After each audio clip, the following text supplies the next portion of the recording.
Ang problema ko kasi dito kay Ping Lacson, ang gusto niya, kontrolado niya ang Senado. Diba? Ngayon, pagka meron siya nakaalitan na senador at sa tingin niya, hindi niya kayang kontrolin, ang kanyang sagot dyan, kulong, aresto, kaso. Kagaya na lamang yung nangyari kay Senator Rodante Marcoleta. Sino ho ba ang behind the scene na trumabaho kay Sendante? Akala niyo ho ba, ombudsman lang yan? Meron sa mga kasama niyang senador, talagang sinalansan niya mga kaso na yan laban dito kay Senator Rodante Marcoleta. Yung kaso na dapat graft lang, ginawa ho nilang plunder para makulong itong si Sendante. Kasi pagka merong Rodante Marcoleta, dyan sa impeachment trial na yan, talaga hong maghahalo ang balat sa tinalupan. Ngayon, di ba? Dahil itong si Ping Lacson Boytago, alam niya, hindi niya kayang kontrolin itong si Senator Alan Peter Cayetano. Anong sagot niya sa kanilang sagutan sa social media? Kulong. Hoy, hoy! Kayo! Bawal na ang pustahan sa karera ng Kalapate. Bakit naman po bawal? Illegal yan dahil hindi kayo nagbabayad ng tax.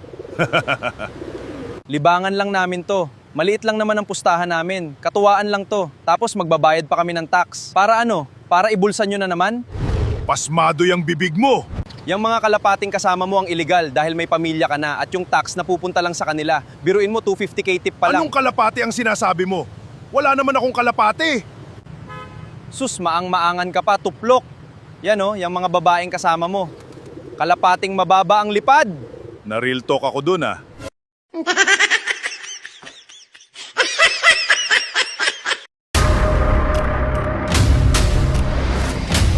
Bago tayo mag-umpisa, baka pwede nyong i-like ang video na to.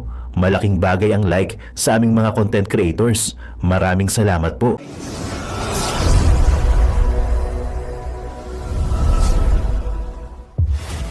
Hinahalongkat ang mga flood control sa lugar nitong si Senator Alan Peter Cayetano. Bakit hindi mo halongkatin yung mga nasa Ilocos Norte? Ayan kasagsagan ho ng ulan ngayon sa Ilocos Norte at bulldozer ang gumagana imbis na flood control. Sang like at sang subscribe, masaya na ho tayo dyan at sa mga gusto sumali sa ating community. Yung join button nandyan lang mo sa baba. Bago ho tayo magtungo dyan sa live na yan, itong si Senator Alan Peter Cayetano na kung saan tahasan niya hong sinagot yung mga banat nitong si Ping Lacson na talaga sasagutin niya yung mga ipinupukal na legasyon laban sa kanya. Matakin niyo, kapatid niya pa ho mismo ang gagamitin ng administrasyon na to para pabagsakin itong si Senator Alan Peter Cayetano. Ano na yan, away pamilya, pero ang problema dito, kahit pa naman anong galit mo sa kapatid mo, di ba? Magpapagamit ka pa talaga sa administrasyon pa.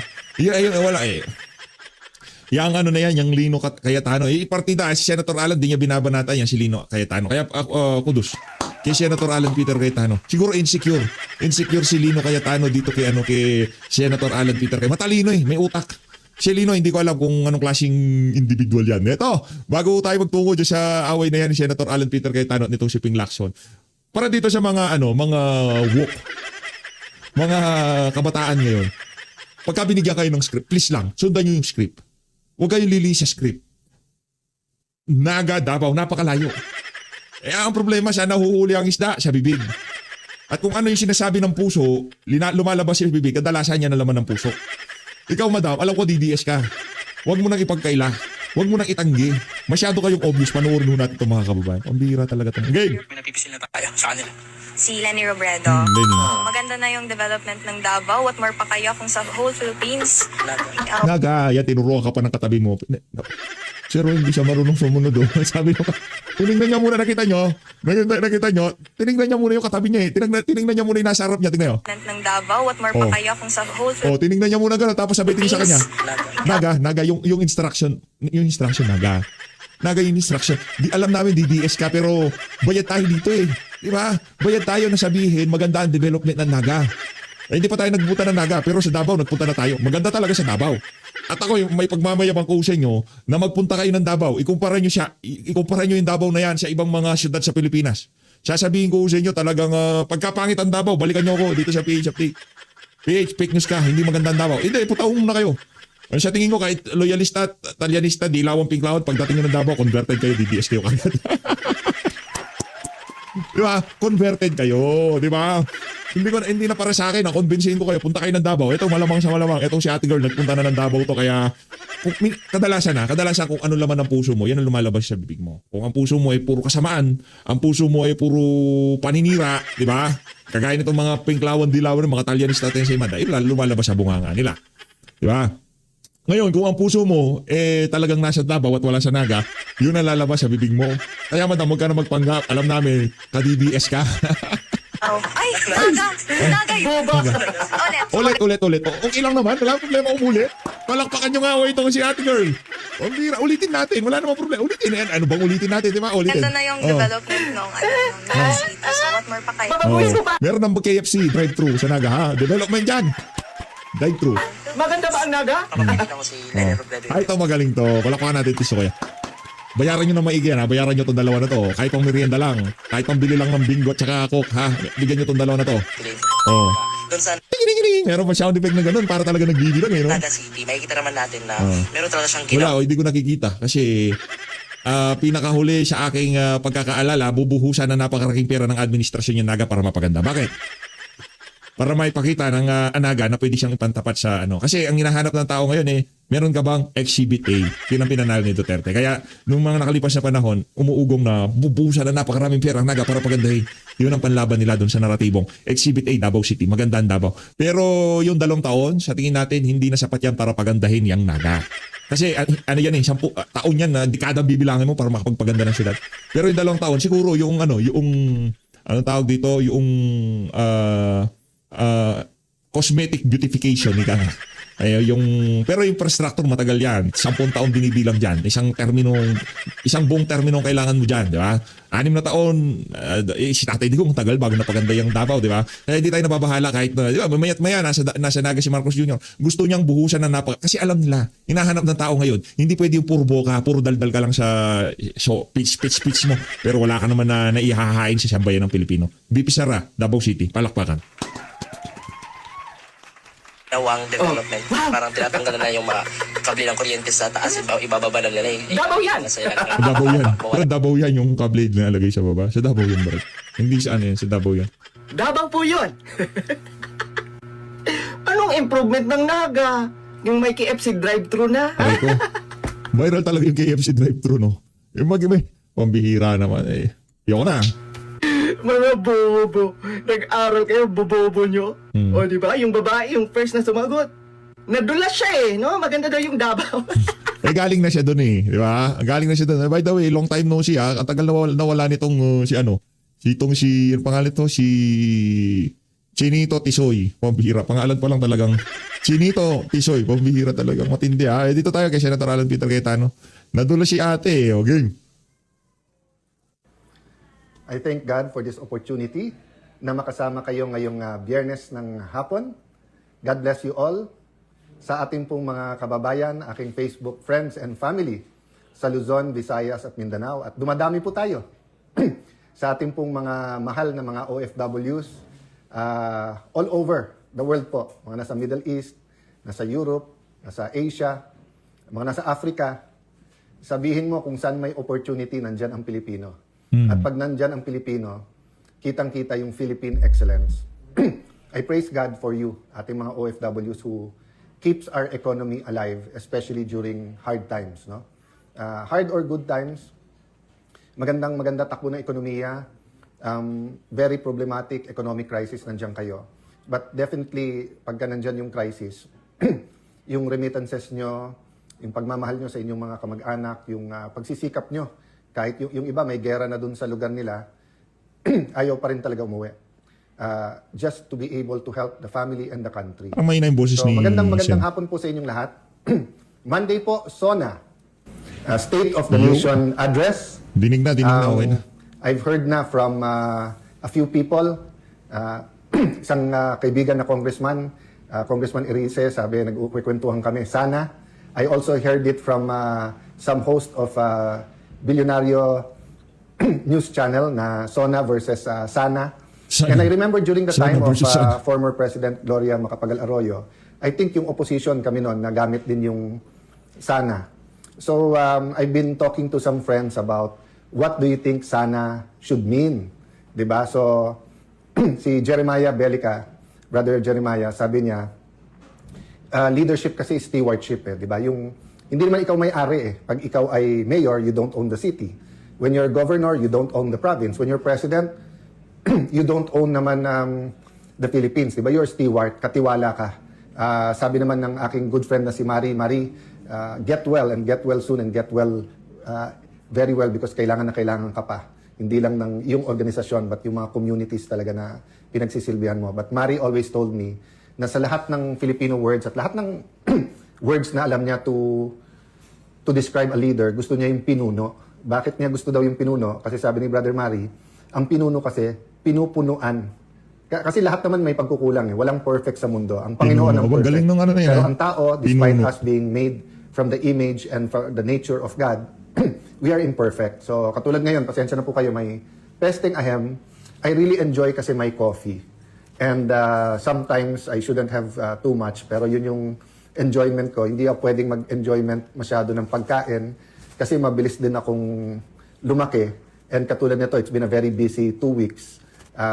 So napakahirap ng isabay yung research, pag-aaral, meetings, impeachment, debate sa ilan nating mga kasamahan, and debate with my own lawyers about issues sa Supina, issues sa NBI, of course, yung investigation dyan sa Southeast Asian Games. So, balancing act, but yun nga, yung konti kong joys in life is a nice cup of coffee. So, dapat isa lang, anong oras na ba? Before 5. So, kaya lang nga, medyo napasarap and I wanted to try a different flavor. So, pasensya na kayo kung may konting pesting ahem. So, going back,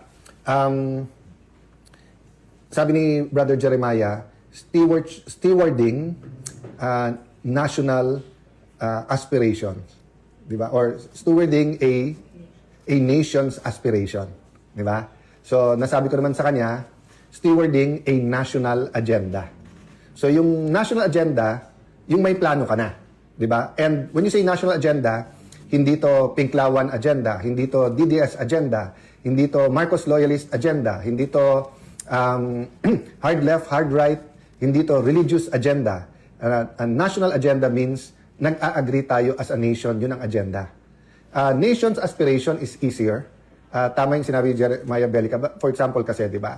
Halimbawa, pag sinabi natin national agenda, sinabi natin, sobrang mahal ng kuryente ngayon.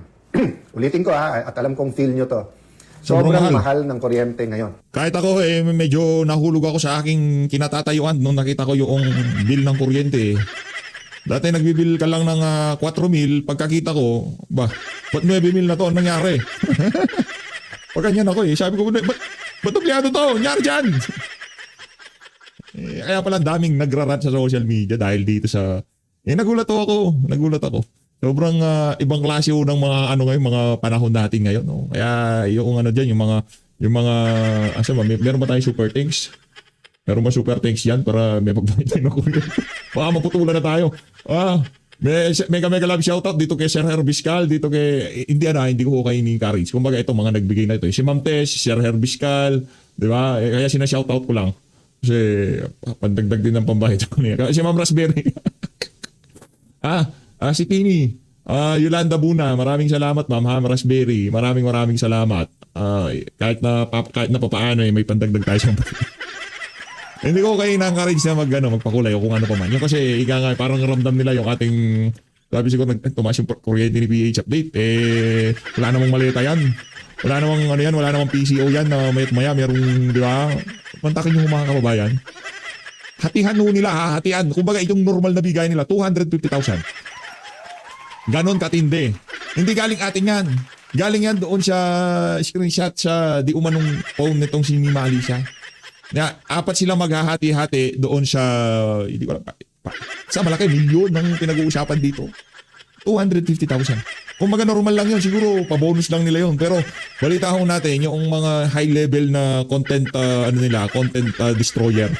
The creator, destroyer yung mga yan Mababa daw yung milyon. Yung tipong nasa, siguro mga kalahating milyon, 500,000 kada buwan. Ngayon yung mga bigatin talaga, yung nag-views ng mga 100,000, 200,000, maabot yan kung di ako nagkakamali, mga na 800 to 900,000 pesos kada buwan ang bayad ng sambayan ng Pilipino dyan sa mga bayarang vlogger na yan. Diba? Hindi nila kailangan kahit na tumaas pa ng triple yung kuryente, hindi ramdam ng mga Talyanista and sa imada vlogger na yan. Diba? Hindi nila ramdam. Wala kwenta na barya. Gaganyan sila, nakita niyo si Mima Alicia, pag ganyan-ganyan siya ng pera. Ganun siya katindi. Ilang bundle yung ginanyan niya? 2 bundle, yung kada bundle nun, 100,000 na lang. Ginaganyan-ganyan lang ni Mima Alicia. 2 bundle yun, 200,000. Simple lang, ganyan-ganyan lang siya, di ba? O tayo dito kay sa mga natin, mga kaibigan natin. Marami mong salamat. Di ko kayo ni-encourage, kumbaga sumisigoy lang ako para sa pasalamat. Hindi. Wag na ho. Okay ho tayo. Wag ho kayo mag-alala. Hanggat meron ho tayong kape dito, parang si Senator Cayetano, pag may kape, approve. Solve mo na tayo dyan. Okay, pag sinabi mo yon, Kape lang sapat na. so halimbawa sabi natin national agenda, more efficient pero cheaper electricity at sabihin ng iba, ang pinakamura ngayon sa available na technology, mag-nuclear tayo. Some people will not agree. So that's why mahirap magkaroon ng consensus sa national agenda na o kaya sabihin nila, sir, ang pinaka-efficient cost-wise nuclear, ang pinakamura coal. Pero ang problema sa coal, yung environment. So katulad ko na madaling mapesting ahem kasi nga allergy, hika, acid. Nung bata ako, napakalinis pa ng air sa Metro Manila. Believe it or not, sabi ng dad ko, nagsiswimming pa sila sa Pasig River nung bata sila. Yan, yung mga taga-Pasig, mga taga-Pateros, some parts of Taguig, dyan sa Pasig River, no? But because of pollution, umiba na. Ganun din, yung hangin natin sa buong Metro Manila.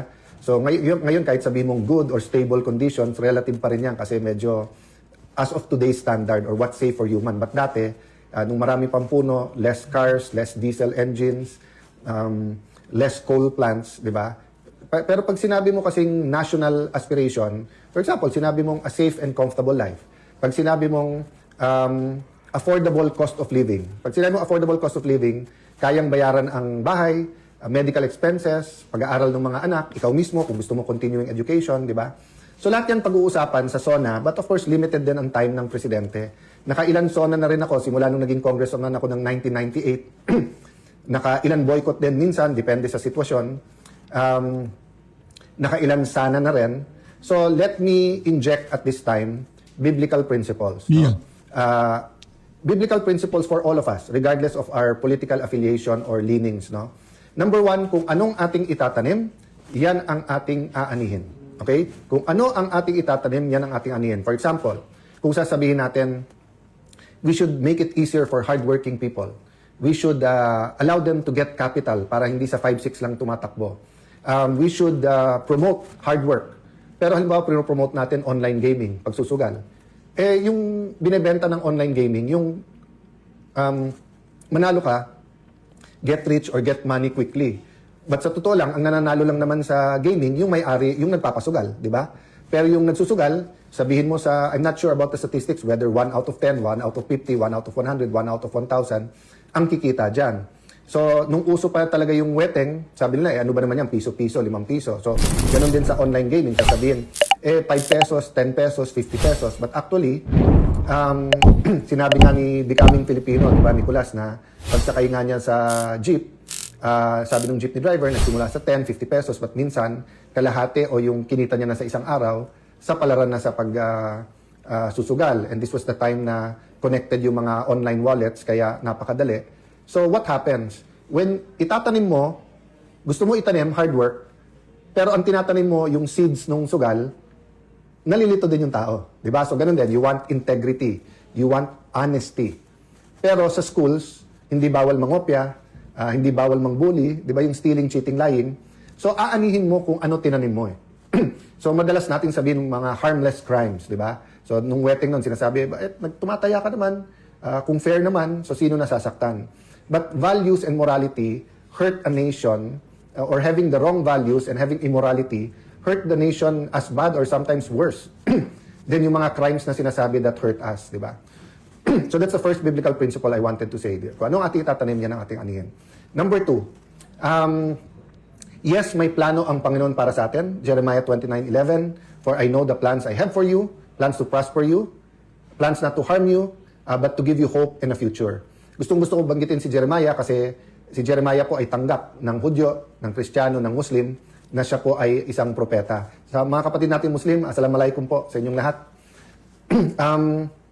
Maganda plano ni Lord, pero again, babalik ka rin dun sa kung ano itatanim mo, yan ang anihin mo. So itatanim mo, salita ng Diyos, itatanim mo, batas ng Diyos. Kung ang batas ng tao ay kasing ganda ng batas ng Diyos, meaning sinunod mo, aanihin mo yung plano ng Diyos. So kung ang anak mo, gusto mo maging abogado, gusto mo maging engineer, gusto mo maging piloto, maging napakagaling sa coding, maging engineer sa AI, pero pagdating niya sa high school na barkada, uminom, pagdating sa college, nag-drugs, maganda plano ni Lord. Pero yung tinanim niya, hindi maganda. And of course, once na addicted ka na, you can't help yourself na, di ba? That's why we have to, whether sugalyan, whether drugs, whether kahit anong bisyo, we have to be very careful na hindi maging addicted ang ating mga kapamilya, ang ating community, no? The third principle I want to share is that there is an enemy. So minsan sasabihin nyo, kaming mga politiko parating may enemy sa local, sa national, kami sa Senate nagbabangayan.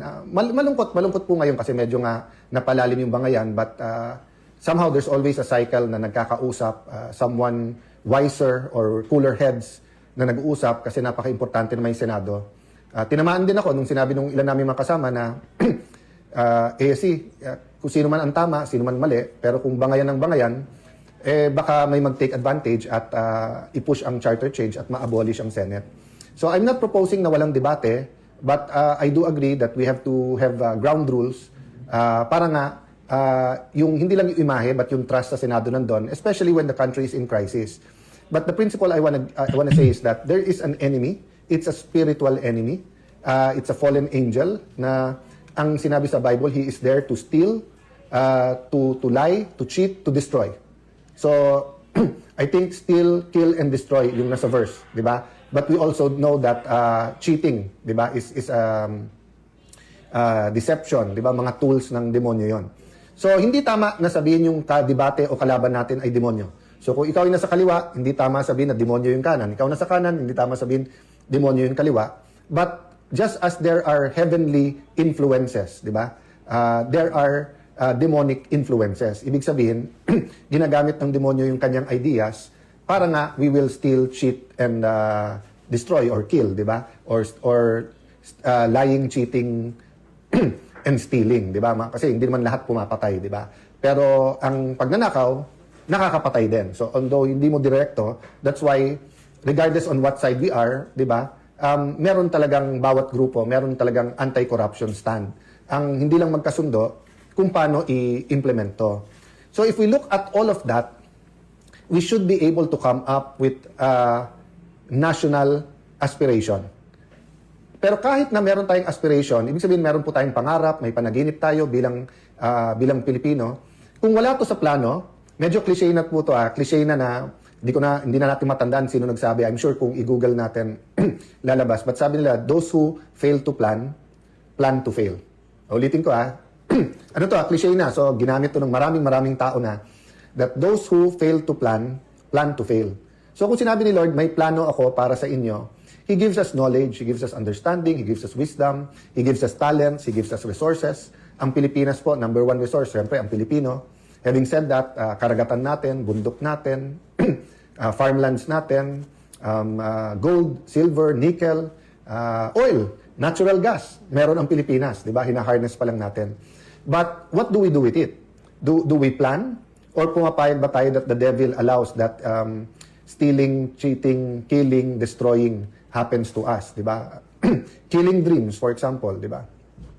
So, I want you to post kung may suggestions kayo na dapat pag-usapan natin sa kontrasona. Because trabaho ng minority leader sa Senado na magbigay ng the day after or at least the week after, I think nagkasundo kami sa Senate na Tuesday, anyone sa opposition, not necessarily minority kasi multi-party system tayo, so sometimes nasa majority ka pero opposition ka, ay pwedeng magbigay ng kontrasona. But I want to crowdsource it. Napakarami nyo na rin po na bahagi ng aking Facebook page. Anong mga dapat natin pag-usapan sa kontrasona? Of course, uulitin ko to sa Monday after the SONA kasi kailangan pakinggan natin yung SONA. But even without listening sa SONA, for example, taas ng presyo ng bilihin, di ba? Whether it's diesel or whether it's yung kuryente, marami pong nasashock na ang electricity bill nila ay 2,000, naging 2,800, 22,000, naging 30,000, 5,000, naging 6,500, apples to apples. Iba sinasabi, hindi, kasi nag-aircon ka araw-araw dahil mainit, pero makikita mo naman kasi yung reading ng metro di ba? So apples to apples, mako-compare mo naman ito. So, maaring yung iba sa inyo nagtatanong na, Sir, hindi nyo ba sasagutin yung allegations against you? Well, the allegations are general Yung sinasabing may ghost sa Taguig. And we've checked, remember the national projects are from the national government. Theoretically, dapat walang kilalaman ang senador, congressman dyan. But of course, nakita natin dyan sa Blue Ribbon Committee na may talagang conspiracy o nakikialam. Having said that, I do as a habit check as much as I can projects. And sa Taguig, iba-ibang grupo nag-check dyan. Barangay, city, but because nangyari nga itong scandal na to, ang pagkaalam ko, maraming national government officials na ang nag-check dyan. Especially in Metro Manila kasi nga, for example, the Diskaya Group, di ba? Even sa Pasig, kung nasan ang unang nag-criticize sa kanila na si Mayor Vico, even sa Pasig ay may project sila. Even sa Baguio, where you have Mayor Magalong who's outspoken against corruption, has done much for our country in fighting corruption, meron din doon. So all over the country. That's why, nung unang lumabas to, sinabi ko dapat imbestigahan itong lahat. So in our preliminary investigations, wala kaming nakitang ghost.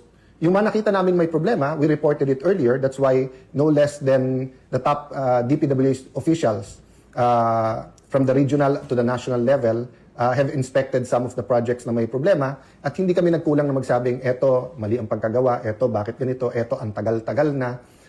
Kasi nga, nadadaanan namin dahil tagarong kami, umiikot kami doon. And of course, for example, doon sa Lakeshore, every Christmas, hindi ko na malaman kung 15, 20, 30,000 a night ang tao dyan because we have a world-class Christmas lights park. And of course, throughout the year, we try to have projects that, kasi hindi naman lahat may pera para mag-mall So we're trying to have many other venues in Taguig na families can go to, communities, barkadas can go to for free. No, mga playground para yung parents kasama yung mga anak. So I continue to wait kung ano yung specific allegation and haharapin ko yan. But of course, yung nga, ang pakiusap ko, hindi tama na mag-single out at mas mabuti lahat ito. I'll stop there kasi nga we have naman time for that. I'll just remind everyone dito sa page ko that 2 weeks ago or last week, sabi ko na sa inyo, Monday to Wednesday, I try not to comment on other issues para nakafocus sa impeachment. As it is, marami na nagsasabing, eto mga senador na to, parang prosecution senator judges. Eto na mga senador na to, parang mga defense senator judges. So as it is, even if hindi natin pag-usapan yung ibang mga issues, may ganun na So can you imagine if before the impeachment at lunchtime and after around dinner time, I will be talking about other important issues. Maghahalo-halo That's why I try to talk about it during the weekend. But marami din nagsasabi na, Kuya Alan, principles, Kuya Alan, daily living, Kuya Alan, minsan nag-enjoy kami sa upakan, but nag-enjoy din kami ng yung substantive. So for example, maraming Sir, support naman kami sa anti-corruption. At sana magtulong-tulong na lang kayo sa anti-corruption. Some mean it directly, some are sarcastic, yung magtulong-tulong. But ang point, marami pa rin nagre-reach out na, Sir, walang pantuition.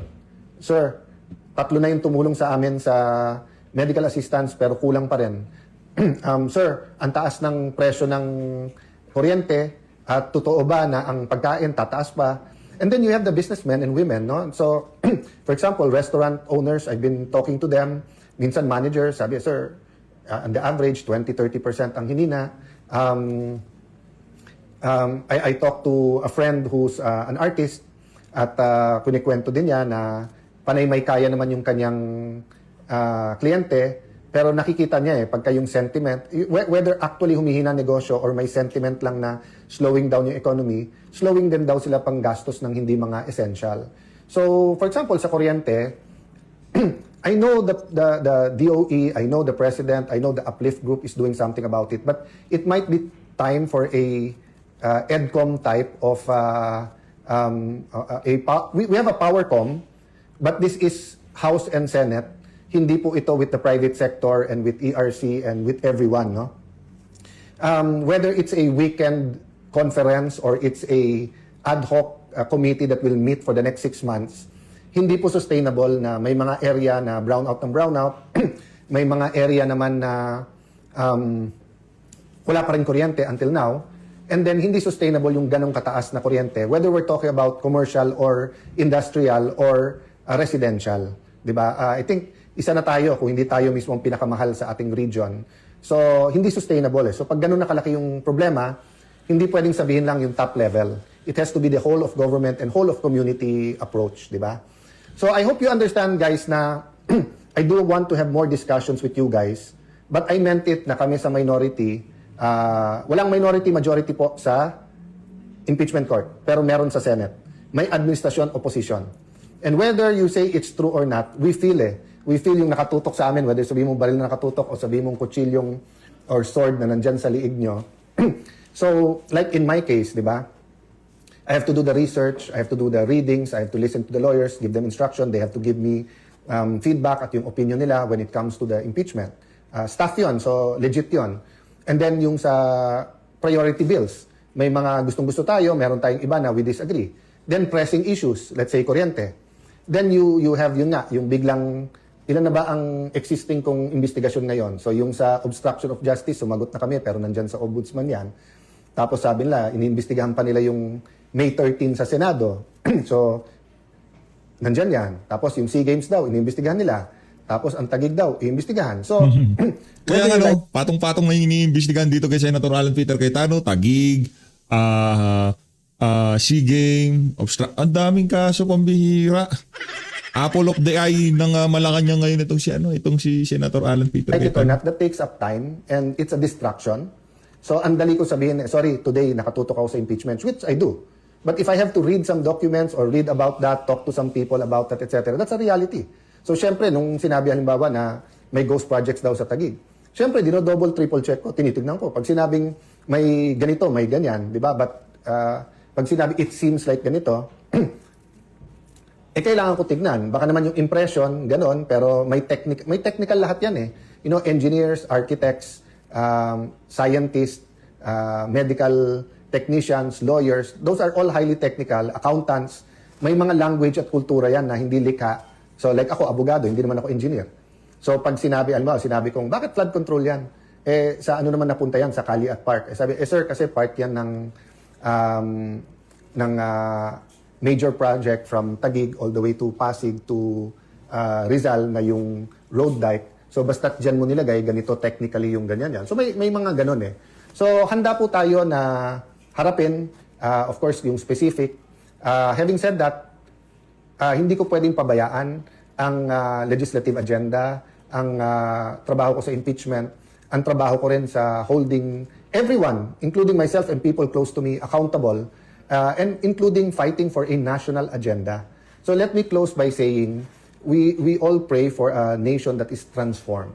Hindi yung, madalas kong gamitin tong example na to, yung mga ka-age ko, dati ang sarap pumunta ng Clark at Subic, kung mahilig, nung araw, parang Magnolia at saka yung pag tinawag namin dati, dirty ice cream. Hindi dahil madumi, pero kasi sa bawat kanto-kanto yun, at sa kalye binibenta yung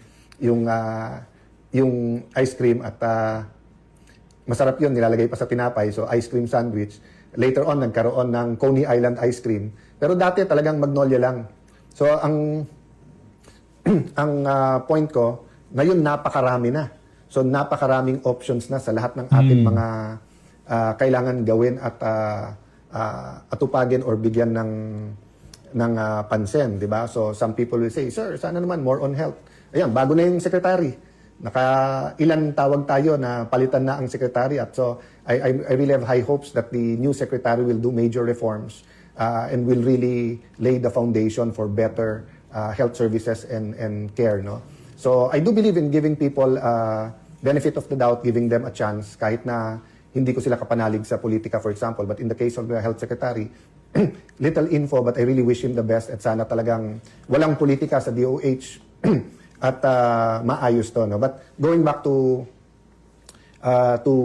the point I was making, kailangan natin bumalik sa isang sistema na pwede tayong magdebate, pero kumbaga hindi parang patayan, di ba? So, God bless you. It's Friday afternoon. May event kami tomorrow. It's really talking about the nation, the spiritual side. So, the example I was giving is that if you go to Clark and Subic, not only do you have the burgers na masarap, but pag sinabi doon stop, kahit na walang stoplight, kahit walang CCTV, kahit na walang traffic, stop talaga. O, pag sinabing no right turn, walang sumisingit na right turn. Pag sinabing 30 kilometers an hour yung takbo, sinusunod. Ang problema, paglabas mo sa Clark at Subic, hindi na naman sinusunod yung batas. So sabi ko, may change, walang transformation. So pagpasok mo sa loob ng Clark at Subic, ikaw ay driver na hindi sumusunod sa traffic, bigla kang susunod. Pero because walang transformation, paglabas mo, balik sa dati. But yung mga tumira doon, for whatever reason, doon nagtrabaho, kinuha nung American bases as a subcontract, whatever, you know, after a few months, after a few years, kahit lumabas ka ng Clark at Subic, susunod ka kasi nag-transform. So, yun po ang paghamon sa atin. Ano po ang aspiration as a nation? Ano ang national agenda? But how do we have this change that becomes transformation? Para hindi yung while the cat is away, the mouse will play. So, nangyayari sa atin, pag walang bantay, bahala na. Pero pag may bantay, susunod tayo. Dapat, kahit walang nakatingin, yun pa rin yung tama yung ating ginagawa. So tomorrow may activity kami about nation building, transforming the nation. Update ko kayo tomorrow. God bless you. Good night po. Ayun na nga mga kababayan, dito na natatapusin ang video na yan. Ngayong araw ng Biyernes, nitong si Senate President ng Sambayan ng Pilipino, Senator Alan Peter Cayetano. Ama naming Diyos na makapangyarihan sa lahat, salamat po sa iyong pagmamahal na hindi nagmamaliw. Sa gitna ng kaguluhan sa aming bansa, turuan niyo po kaming magtiwala sa iyong hustisya at hindi sa hustisya ng tao. Linisin niyo po ang aming mga puso at ituro niyo po ang tamang daan ng katotohanan at pag-ibig. Tulungan niyo po kaming maging ilaw sa gitna ng dilim at ipakita sa mundo na may pag-asa pa sa pangalan ng aming Panginoon Hesus. Salamat po sa pag-ibig po ninyo at salamat sa pagdinig ng aming mga panalangin at iligtas niyo po kami. Sa pangalawa po niyong pagparito at patawarin po kami sa lahat ng aming mga pagkukulang at pagkakasala sapagkat ito po ang aming samutiling sa matamis na pangalan ng aming Panginoon Hesus. Amen. Sa lumang silid, mag-isa kang tahimik. Walang kamera, palakpak ay wala na. Ngunit sa bawat pader ng bayang iniwan mo, may pangalan mong di na mabubura.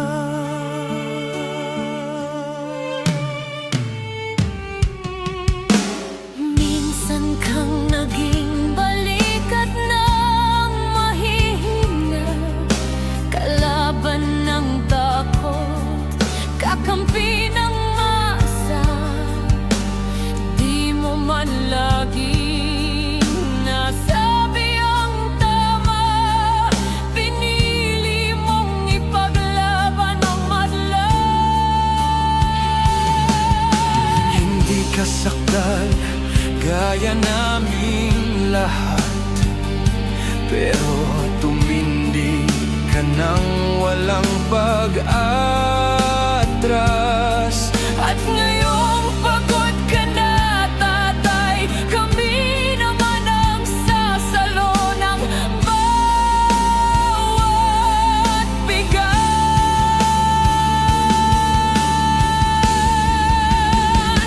Hanggang sa dulo, ikaw ay mahal. Kahit papagod na ang iyong katawan, Tatay, salamat sa'yo.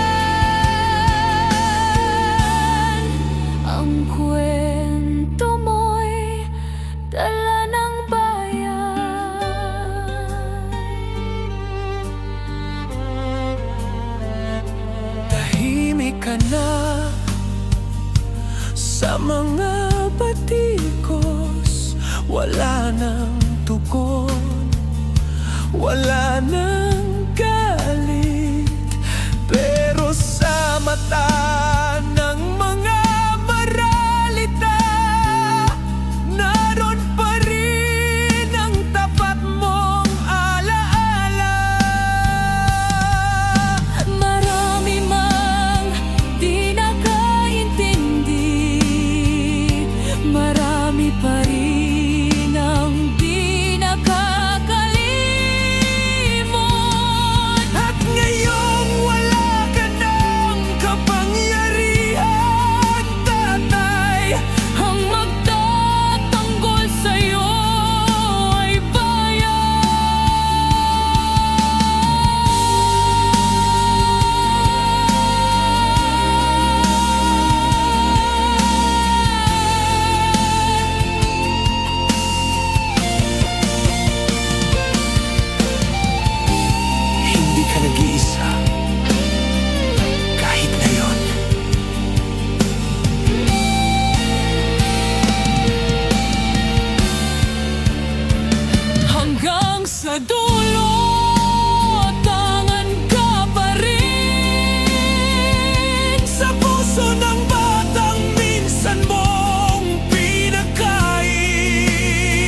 At yun na nga mga kababayan, ano na ang masasabi mo? Kung mayroon kayong hinaing at komento patungkol sa balitang ito, please comment down below. Pag-uusapan natin yan sa comment section. At kung nagustuhan nyo ang video, ay huwag kalimutang mag-like at i-share na din para mas marami pang makaalam at umabot ito sa marami sa ating mga kababayan. Maraming salamat po. Mabuti pa ang sardinas, may label. Eh tayo, wala. Oo nga pala. Nay, ito na yung bayad ko sa isa, ano? O, kunin mo yung isa. Isa muna, iyan, no? Tapos, isa pa, di ba? 4 dapat na sardinas, eh. O, yan. 3 na. Pang-4 na sardinas. Okay na.